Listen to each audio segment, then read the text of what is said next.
Capítulo 11. Logo em princípios do novo ano, fui falar com o dono da nossa casa, para dizer que não podia pagar a prestação e pedi que esperasse mais 30 dias. Ele concordou. Isabel começou a cursar o segundo ano da escola normal e ia muito bem. Já estava com 14 anos e muito espigadinha de corpo. Parecia uma mocinha.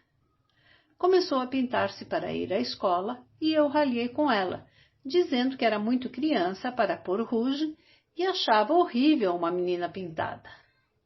Ela respondeu que todas na classe faziam o mesmo, não tinha nada demais e não era crime.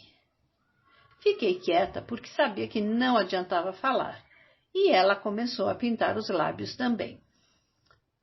Subiram o ordenado de Julinho para 180 mil. O que foi ótimo. Em janeiro, apareceu um emprego para Alfredo por intermédio de um genro de Dona Genu.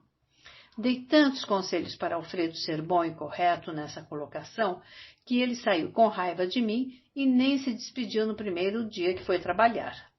Deu graças a Deus de não estudar mais e creio que nunca se formaria, pois com 17 anos estava apenas no segundo ano ginasial.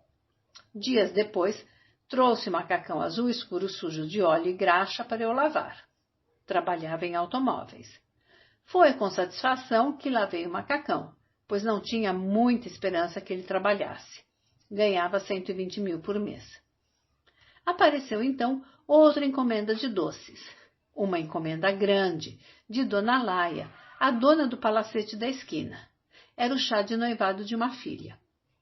Clotilde e eu trabalhamos 3 dias sem parar e tivemos um bom lucro. Fomos depois comprar um fogão novo a prestações, porque o nosso não dava para muita coisa, e ficávamos assando os bolos até de madrugada. Depois de instalado, esperamos ansiosamente outras encomendas. Então reuni todos outra vez e expliquei a situação da casa. Precisávamos dinheiro para a última prestação, e eu tinha apenas 450 mil, à custa de muita economia. Contei que os 30 dias de prazo já estavam se escoando e eu não tinha juntado tudo que faltava. Ficaram admirados porque pensavam que a casa já era nossa. Expliquei que tentara tudo para evitar mais esse desgosto, mas não foi possível. Começamos então a fazer uma espécie de inventário para ver tudo que na casa havia de vendável e saber o que podíamos apurar. Clotilde quis dar os brincos de brilhantes que foram de mamãe. Protestamos e não aceitamos. Avaliamos cadeiras, pratos, vasos, panelas, tudo que pudéssemos vender. E depois de tudo avaliado, não chegava a 300 mil réis se dessem o preço que calculávamos. Carlos acabou dizendo que ia pedir mais 30 dias de prorrogação ao dono da casa. Foi no dia seguinte cedo, o homem cedeu outra vez, mas contrariado. Nesse ínterim, Olga veio de Itapetininga para nos visitar. Disse que queria vir antes, mas os filhos e os deveres de professora não permitiam. Não passava bem ultimamente, sofria dos rins, então pediu uma licença e veio para se tratar. Trouxe só o último filho. Ocuparam meu quarto e fui dormir no de Isabel. Quase na véspera de Olga voltar, o dono da casa veio receber a prestação. Fiquei muito aflita e, como não podia pagar, dei o dinheiro que tinha em casa. Ele não quis receber, dizendo que receberia tudo de uma vez e não podia mais esperar. Pedi que esperasse mais 30 dias e então pagaria tudo. Depois que ele foi embora, muito zangado, Clotilde contou tudo a Olga e eu perguntei se ela e o Zeca não podiam nos fazer esse adiantamento. Tinha esperança de pagá-los até o fim do ano. Ela hesitou, dizendo que não tinham quase nada. Em todo caso, ia ver o que podia arranjar. E como presenciou nossa pobreza e nossa luta de todos os dias, pois muitas vezes comíamos apenas feijão com angu e bananas, eu misturava uns torresmos no angu para dar um gostinho de carne, e mais nada, nem café. Assim que chegou de Itapetininga, escreveu dizendo que podíamos contar com o dinheiro em abril. Respirei mais aliviada, porque havia noites que eu passava sem dormir, pensando na dívida. Quando em abril juntei todo o dinheiro, levei ao dono da casa. Recebi o recibo, tive certeza, a completa certeza, de que a casa da Avenida Angélica era nossa, inteirinha nossa. Fiquei tão tonta, quase caí e meus olhos se nublaram. Precisei me encostar na parede de uma casa e esperar a vertigem passar. Lembrei dos projetos de Júlio para esse dia e chorei, na rua mesmo. Depois sorri sozinha quando voltava para casa, pensando no banquete com que iria surpreender meus filhos à noite. Preparei um frango assado, fiz 1 quilo de filé e ainda comprei umas frutas e 2 garrafas de cerveja. Não contei nada aos meninos, e quando eles se sentaram à volta da mesinha da copa e viram o que havia, exclamações alegres cortaram o ar, gritaram, bateram palmas. — Mamãe, que milagre é esse? — Lola, o que foi que aconteceu? — Mamãe tirou uma sorte grande, venham ver. Julinho pôs a mão em pala sobre os olhos e, fingindo que não via bem, gritou. — Será possível? É verdade o que estou vendo ou é ilusão de ótica? Oh, milagre dos milagres! É tudo verdade! Um abraço, dona Lola! E, sentando-se, tirou logo uma perna do frango e começou a mastigar, fazendo um barulhão.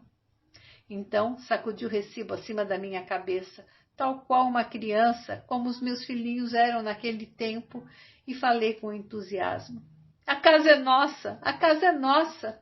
E caí sentada numa cadeira, completamente exausta, como se tudo aquilo fosse demais para mim. Todos pegaram o recibo, olharam, cheiraram, levantaram contra a luz, riram, apalparam, acariciaram, e Alfredo disse: — Mamãe, isto merece um quadro e uma moldura dourada. Vamos colocá-lo na parede mais saliente da casa. Que acha?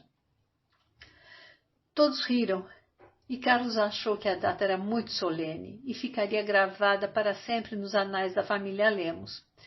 Sentaram e comeram sofregamente todo o jantar. Deixaram apenas um pouco de arroz no fundo da panela e uns pedacinhos de carne para o gato. Acontecesse o que acontecesse, nunca esqueciam o caçarola, e mesmo nos piores dias sempre guardavam alguma coisa para o gatinho, o que me enternecia. Roeram os ossinhos finos do frango, comentando a posse do palacete, e até as frutas que eu tinha feito em salada desapareceram num instante. Fomos dormir mais felizes nessa noite, como se tivéssemos tirado um peso enorme das costas. E no dia seguinte, quando me olhei no espelho, como estava velha! Meus cabelos estavam quase todos brancos, e eu tinha sulcos à volta dos olhos e da boca. E um cansaço profundo que vinha de anos e anos de pobreza, de lutas, de provações.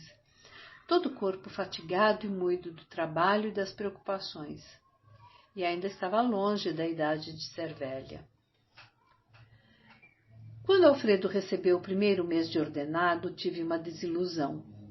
Em vez de ficar com algum dinheiro e dar a quantia maior para mim, como os outros faziam, ficou com 100.000 réis e me deu só 20.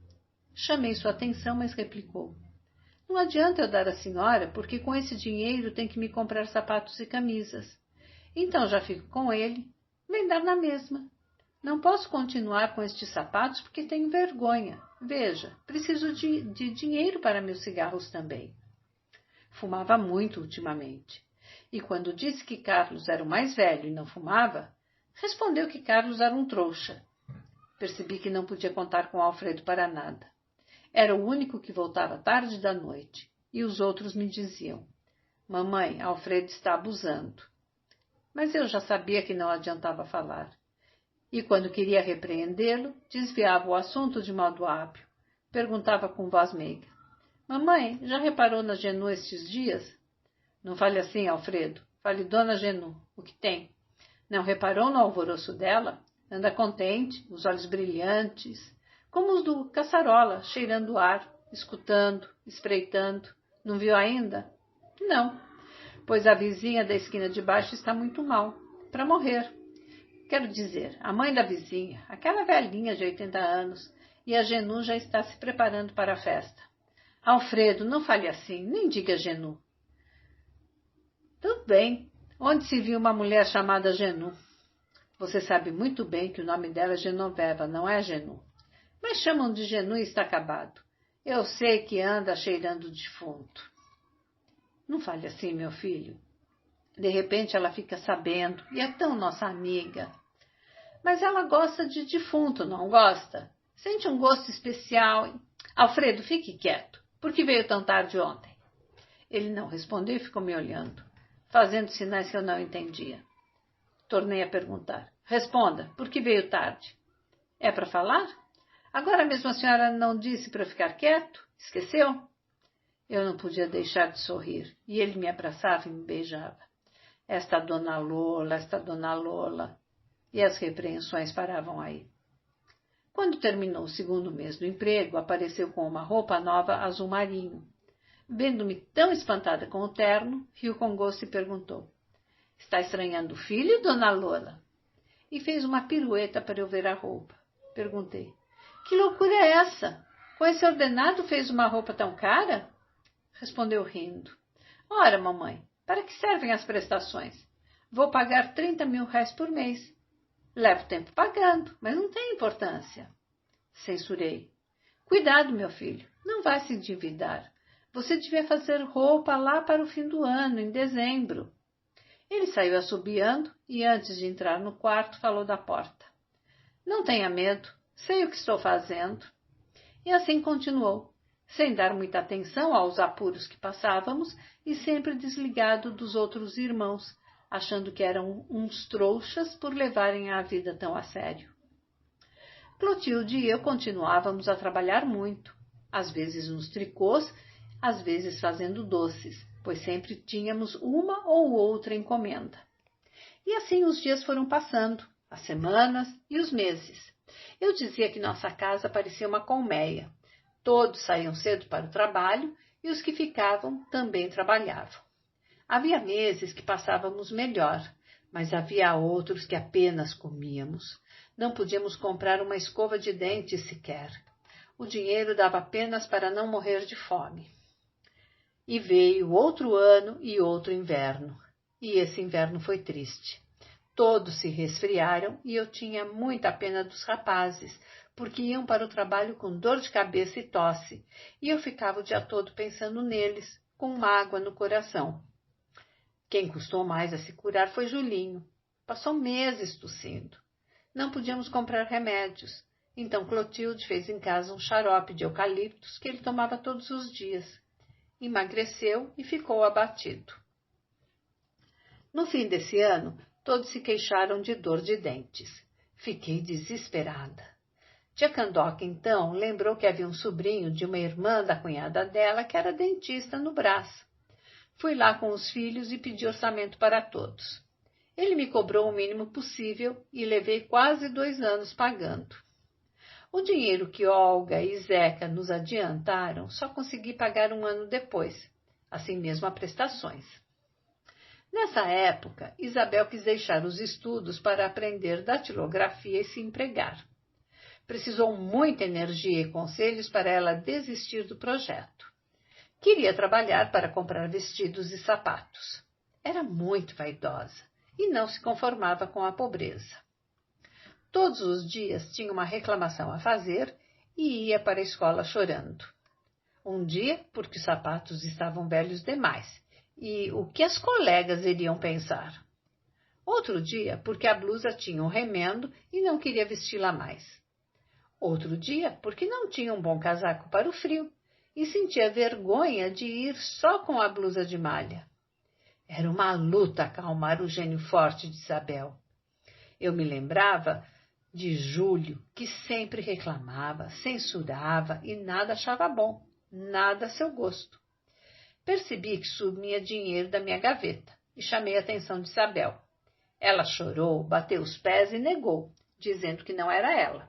Mas dias depois, descobri que ela e Alfredo tiravam os níqueis que eu guardava para as compras do momento. Ralhei com eles e escondi o dinheiro em outro lugar. Depois soube que Isabel ia a pé para a escola quase todos os dias. E com o dinheiro que eu dava para o bonde, comprava pintura para o rosto e esmalte para as unhas. Por isso não havia sapatos que durassem para Isabel. todos os sapatos que eu comprava estragavam-se em pouco tempo. Era muito vaidosa, e às vezes eu pensava comigo mesma que tinha sua razão de ser, pois estava cada dia mais bonita. Fez exames em novembro e passou com boas notas para o 3º ano da escola normal. Às vezes estudava inglês em voz alta no quintal, passeando de um lado para outro. Entusiasmada porque já sabia algumas frases e não parava de repeti-las. Tanto repetiu um dia que até eu decorei. Também não sei porquê, sempre tive uma cabeça danada para decorar as lições dos meus filhos. Quando estudava inglês, Isabel dizia e repetia alto: I go to bed at 9 o'clock at night. Was made to Scott. Falava devagar e com intervalo em cada sílaba.